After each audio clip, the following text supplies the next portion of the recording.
अस्सलाम वालेकुम। अब हमारे पास है कैलकुलस का fourth chapter, techniques of integration. Basic है, इसमें कुछ ऐसा स्पेशल नहीं है, वही बातें हैं जो हमने इंटर में पढ़ी हैं, वही चीजें हैं सारी। ठीक है, कोई होगा एक आध फॉर्मूला या कुछ ज्यादा होगा, अदरवाइज वही सारी चीजें हैं जो हमने पढ़ी हैं कि इंटीग्रेशन जो है वो हमारे पास एक्चुअली एंटी डेरिवेटिव है। डेरिवेशन, हम किसी भी फंक्शन का को डिफरेंशिएट करते हैं तो ओरिजिनल फंक्शन बनाने के लिए हम उस डिफरेंशिएबल फंक्शन का अगेन जो है वो इंटीग्रेट करके हम ओरिजिनल फंक्शन ले लेते हैं। तो ये जो है ये इंटीग्रेशन का कॉन्सेप्ट है। उसके अलावा इंटीग्रेशन हमारे पास एरिया, वॉल्यूम, हर चीज यूज करने के लिए, हमारे पास फाइंड करने के लिए इंटीग्रेशन यूज होती है। We have already considered various methods of finding derivatives of given functions. Now we shall take up the converse problem. Given a function f of x, it is required to find a function f of x such that its derivative equals f of x, that is required. Simple वही बात, हमने एक function लिया F of x, उसको differentiate किया, उसको integrate करके again हमारे पास क्या है, वो ओरिजिनल फंक्शन आ जाता है जिसको हमने डिफरेंशिएट कर किया होता है। Anti derivative, let f of x be given function if there is a differentiable function f of x। तो डिफरेंशिएबल फंक्शन है f of x, तो ये हमारे पास ये एक्चुअली जो है ये इंटीग्रेबल फंक्शन है। f of x जो है वो डेरिवेटिव है। इंटीग्रेशन का साइन इधर आएगा। इंटीग्रेशन, अगर आप f of x, ये कैपिटल f of x की जगह integration of small f of x into D x लिखे ना, तो इंटीग्रेशन का साइन dx से कैंसिल होकर ये f of x ही हमारे पास बचता है एक्चुअली। तो यही बात इन्होंने इस फॉर्मूले में बताई है। Then f of x is called an anti derivative और प्रिमिटिव। इसको क्या बोलते हैं, एंटी डेरिवेटिव भी बोलते हैं और प्रिमिटिव भी बोलते हैं। It may be noted that if f of x is an antiderivative of f of x, then so f of x plus c where c is arbitrary constant। c का जो है वो मैंने बड़े अच्छे से एक्सप्लेन किया था इंटर में, तो अगर किसी को कोई कंफ्यूजन है तो वो इंटर का लेक्चर देख सकता है। If f of x is an antiderivative of f of x, then the expression f of x plus c is called indefinite integral of f of x and is denoted by ये चीज, ये देखें कि ये हमारे पास जब हम करते हैं इसको इंटीग्रेट तो capital F of X plus C लिखते हैं। ये इंटीग्रल का साइन है, ये इंटीग्रेंट है, और एक्स जो है वो वेरिएबल ऑफ इंटीग्रेशन है, सी हमारे पास आर्बिट्रेरी कांस्टेंट है। जो हम क्या करते हैं, अपना ओरिजिनल फंक्शन फाइंड करने के लिए हमारी जरूरत के तहत जो होता है उसको कंपेयर करके हम फाइंड कर लेते हैं।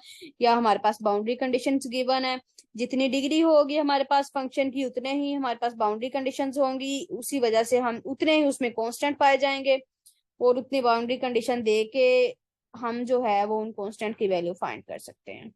The arbitrary constant of integration is usually omitted in practice, हम निकाल देते हैं। उन्होंने कहा the process of finding anti derivative, ये भी डेफिनेशन है। एंटी डेरिवेटिव जो जैसे हम फाइंड करते हैं जिस प्रोसेस से, उस प्रोसेस को हम कहते हैं, ये हमारे पास क्या है, इंटीग्रेशन है। सबसे पहला थ्योरम हमारे पास theorem 4.3, F of X G of X दो फंक्शन है, एंटी डेरिवेटिव है एफ ऑफ एक्स के। ठीक है, तो उनको माइनस करेंगे तो हमारे पास क्या आएगा, एक कांस्टेंट आएगा। Very simple. ठीक है,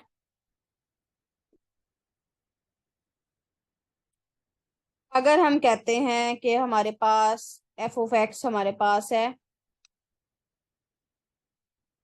कोई भी आप ले लें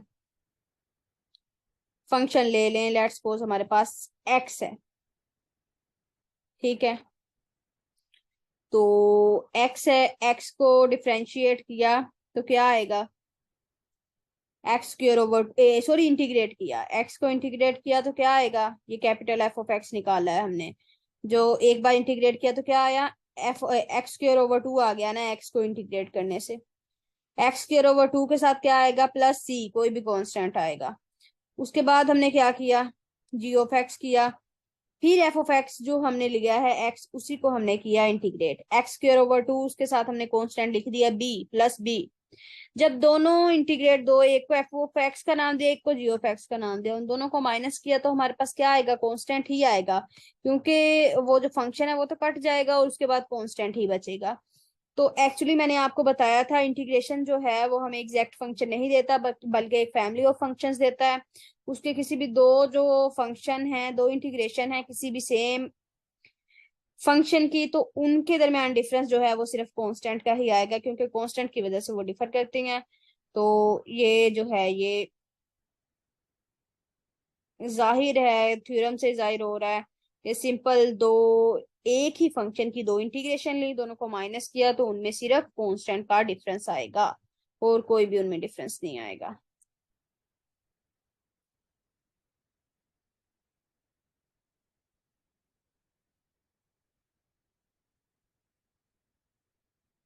ये पेज डबल है, तो ये जो है वो उसका प्रूफ गिवन है, ये देखें थ्योरम। नेक्स्ट 4.4, आपको पता है कि डिफरेंशिएबिलिटी और इंटेग्रेबिलिटी ये दो ऑपरेटर्स हैं हमारे पास। डिफरेंशिएशन भी एक ऑपरेटर है और इंटीग्रेशन भी एक ऑपरेटर है। ठीक है, तो जब ये आता है, जैसे लोग का इनवर्स लेते हैं, किसी भी फंक्शन का इनवर्स लेते हैं ना, वो एफ लिया हमने, फिर उसके साथ मल्टीप्लाई कर दिया किसको हमने, एफ इनवर्स को। एफ इनवर्स के साथ एफ को मल्टीप्लाई किया तो हमारे पास आइडेंटिटी आ जाता है। ठीक है ना, ये हमने पढ़ा है। अगर मैट्रिक्स में आप लें, कोई भी फंक्शन लें, उसका इनवर्स लें, दोनों को मल्टीप्लाई करें, फंक्शन और उसके कोई भी मैट्रिक्स लें, उस मैट्रिक्स का इनवर्स लें, मैट्रिक्स को और मैट्रिक्स के इनवर्स को आप मल्टीप्लाई करें तो आइडेंटिटी आती है। ठीक है ना, मतलब वन आ जाता है या आइडेंटिटी मैट्रिक्स आ जाता है। अगर आप फंक्शन में चले जाएं तो फंक्शन लें, उसका इनवर्स लें, उसको मल्टीप्लाई करें तो उस फंक्शन की आइडेंटिटी आ जाएगी। इसी तरह ये जो जैसे हम करते हैं, आपको याद हो लोग और एंटी लोग का ताल्लुक हो खत्म करने के लिए, तो इसी तरह इंटीग्रेशन और डिफरेंशिएशन का ताल्लुक है कि जहां ये समझ लें दोनों के आपको पता है, हमने पढ़ा इनवर्स प्रोसेस है। तो ये जो है हमारे पास डिफरेंशिएशन, ये इंटीग्रेशन से इधर कट जाती है ऐसे दोनों, तो ये हमारे पास आ जाता है एफ ऑफ एक्स, जिस तरह पॉजिटिव नेगेटिव से कट जाता है। इन दोनों का आप कह लें कि वेट इक्वल है, दोनों इकट्ठे आ गए तो मतलब न्यूट्रल हो गए, एक पॉजिटिव चार्ज एक नेगेटिव चार्ज इकट्ठे आए तो न्यूट्रल हो गए। नेक्स्ट हमारे पास है 4.5 थ्योरम। कांस्टेंट आया तो कांस्टेंट क्या होगा, इंटीग्रेशन में बाहर चला जाएगा और इंटीग्रेशन जो है वो फंक्शन पे मल्टीप्लाई हो जाएगी, फंक्शन पे अप्लाई हो जाएगी, जिस तरह से हमने डिफरेंशिएशन में पढ़ा था। ठीक है, 4.6 theorem, anti derivative of algebraic सम।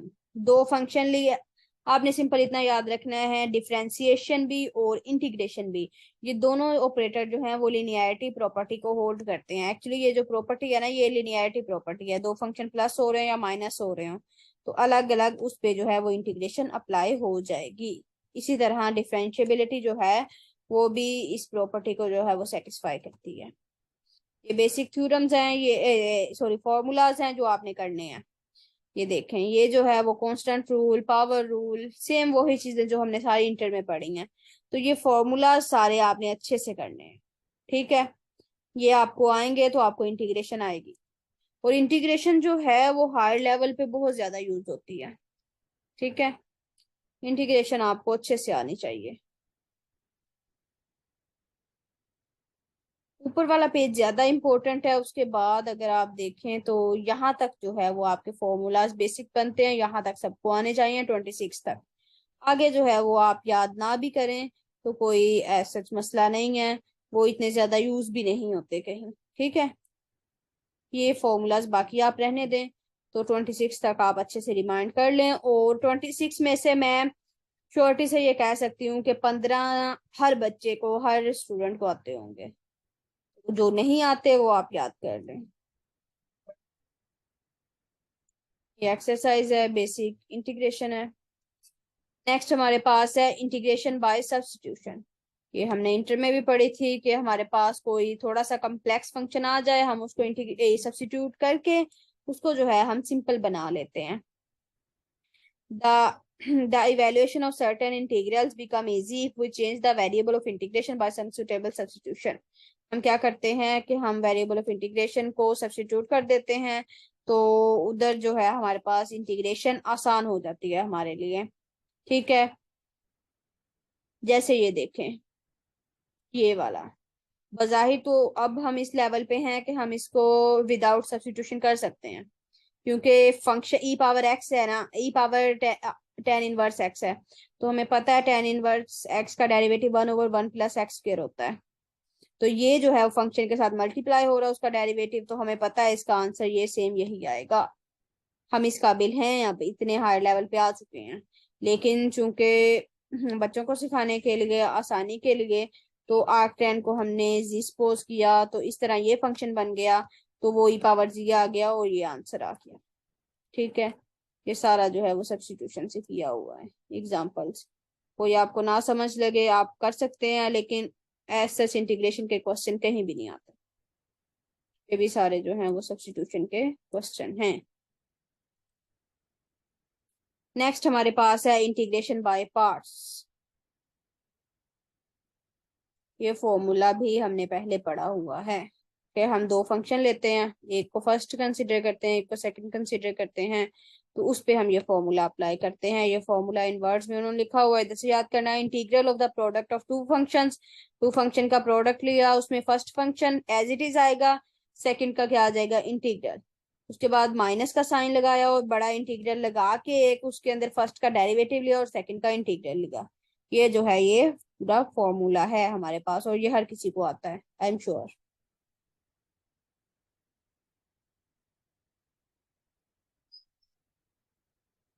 ठीक है, ये उसका प्रूफ गिवन है, ये हमें करने की जरूरत नहीं है। उन्होंने कहा है कि कोई जनरल रूल नहीं है फर्स्ट और सेकंड फंक्शन को कंसीडर करने का। हम अपनी आसानी से जो हमें इजी लगे, जहां हमें लगे कि इंटीग्रेशन हमारी आसान हो रही है, हम वो ही चूज कर सकते हैं। ठीक है, ये सारे बाई पार्ट्स की जो हैं वो एग्जांपल हैं।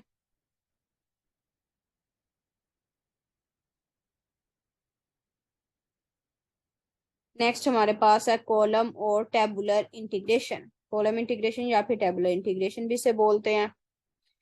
In example 11 more than one application of by parts rule has been made. Example 11 उन्होंने बताया कि बाय पार्ट्स हमने 2-3 बार लगाना पड़ा है, कुछ ऐसे हमारे पास क्वेश्चंस आ जाते हैं। In such cases the process can be carried out more expeditiously by column और टेबुलर इंटीग्रेशन। वहां जो है हम कॉलम या टेबुलर इंटीग्रेशन यूज कर सकते हैं, तो इसका जो है ये आपको क्वेश्चन करने की जरूरत नहीं है। ठीक है, कॉलम इंटीग्रेशन की ये उन्होंने जो है हम सिंपल इंटीग्रेशन जो है वो ही यूज करते हैं। 10 सेकेंड कॉलम, अच्छा ये जो है ये कोई प्रोसेस है, इसको करने की जरूरत नहीं है। ठीक है, ये आप स्किप कर दें पोर्शन टेबुलर इंटीग्रेशन वाला।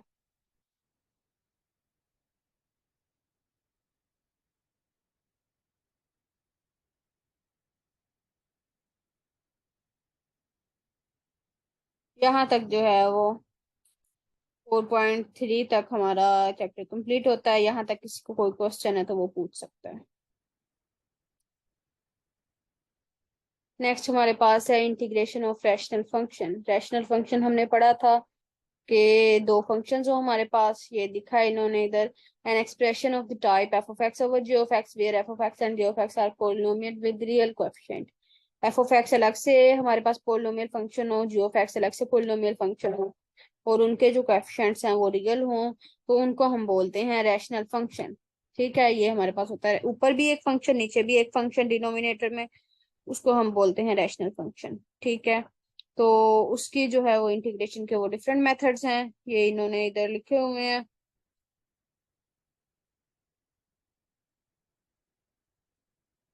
सब मेन मेथड जो है वो इसका कौन सा है, पार्शियल फ्रैक्शन का, जो हमने पढ़ा था इंटर में। ठीक है, हम क्या करते हैं, उसको पार्शियल फ्रैक्शन बनाते हैं, उसको सोल्व करते हैं, और उसकी जो है वो लीनियर फैक्टर फाइंड करके इस तरह, और हम इजीली इसको क्या करते हैं, इंटीग्रेट कर लेते हैं। ठीक है,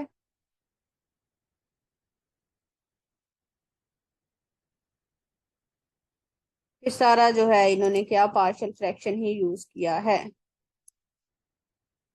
सबसे इजी मेथड मुझे पार्शियल फ्रैक्शन का लगता है इंटीग्रेशन में, लीनियर फैक्टर आ जाते हैं, या तो ln में उसकी इंटीग्रेशन हो जाती है या सिंपल हो जाती है, उसमें कोई मसला नहीं होता। ठीक है। नेक्स्ट हमारे पास अभी हमने पढ़ी इंटीग्रेशन ऑफ रैशनल फंक्शन। अब क्या आ जाता है इरेशनल फंक्शन, ऐसे फंक्शन जिसको हम इसकी पार्शियल फ्रैक्शन ना बना सकें, उसको फिर हम क्या करते हैं, हम करते हैं उसको सब्स्टिट्यूशन से सॉल्व करते हैं, ट्रिग्नोमेट्रिक सब्स्टिट्यूशन से। The following trigonometric substitution will be used to handle integrals involving the indicated radicals। ये देखें, ये हमारे पास क्या है, अगर एक्स स्क्र प्लस ए स्क्र आ जाए तो ए टेन थीटा पुट कर लें, अगर ए स्क्र माइनस एक्स स्क्र आ जाए तो ए सिकेंड थीटा पुट कर लें, और इसको हम ए सिकेंड थीटा और एक साइन थीटा देखें। टू और थ्री में कोई इधर देखें कांस्टेंट पहले आ रहा है, कांस्टेंट पहले हो तो साइन थीटा पुट करना है, कांस्टेंट बाद में हो माइनस में हो दोनों तो क्या पुट करना है सीकेंड थीटा। और अगर प्लस में है, चाहे कांस्टेंट पहले है चाहे वेरिएबल पहले, इससे फर्क नहीं पड़ता, तो हमने ये टेन थीटा पुट करना है। और ये जो है ये इसकी रेंजेस हैं, ये आपने एज इट इज नोट करनी है, बल्कि इसको याद ना भी करें, ये कौन सा पूछने लगे हैं वो एग्जाम में, लेकिन आपको फिर भी थोड़ा बहुत आइडिया होना चाहिए। अगर हाइपरबोलिक सब्स्टिट्यूशन में चले जाएं कि अगर हमारे पास ये है तो हम हाइपरबोलिकली उसको भी सब्स्टिट्यूट कर सकते हैं। तो अगर प्लस में है दोनों तो हम उसको क्या सब्स्टिट्यूट करेंगे, X is equal to a sine hyperbolic जी।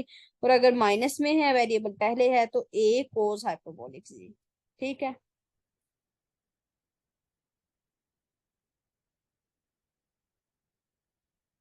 ये सारे जो है वो सब्स्टिट्यूशन से क्वेश्चन सोल्व किए गए हैं।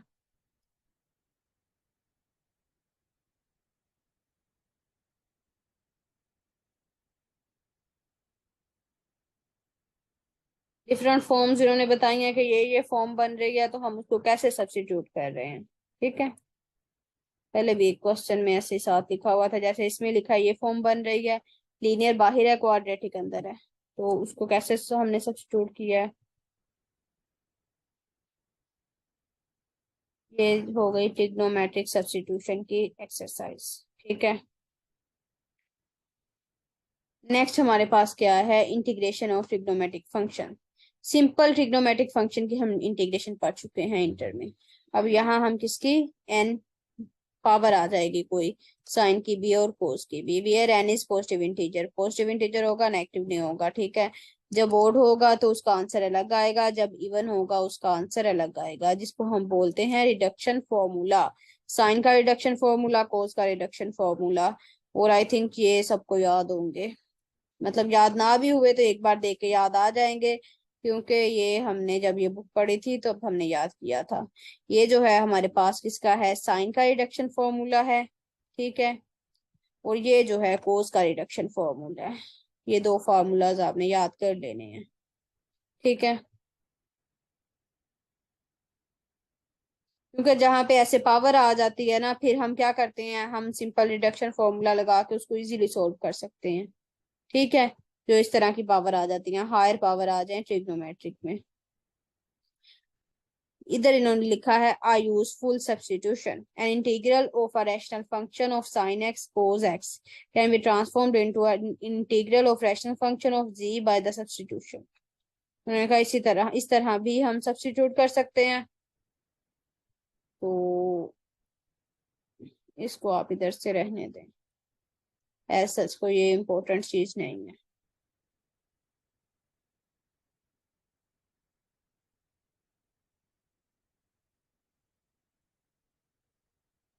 कहीं पे किसी को कोई क्वेश्चन आ जाए तो वो पूछ सकता है। ठीक है। ये एक्सरसाइज 4.6, देखें सारे क्वेश्चन जो हैं वो पावर में गिवन है। साइन पावर 5, साइन पावर 7, कोस पावर 7, 8, इन सब में क्या रिडक्शन फॉर्मूला यूज होगा। ठीक है। तो इसका उन्होंने कहा है रिडक्शन फॉर्मूला फाइंड करें, क्वेश्चन नंबर 5, 6, 7, 8, क्योंकि आपने पीछे भी थ्योरी में देखा है कि सिर्फ साइन और कोस का रिडक्शन फॉर्मूला गिवन है, इनके रिडक्शन फॉर्मूला नहीं गिवन। तो इनके रिडक्शन फॉर्मूला आपने खुद फाइंड करने हैं। ठीक है।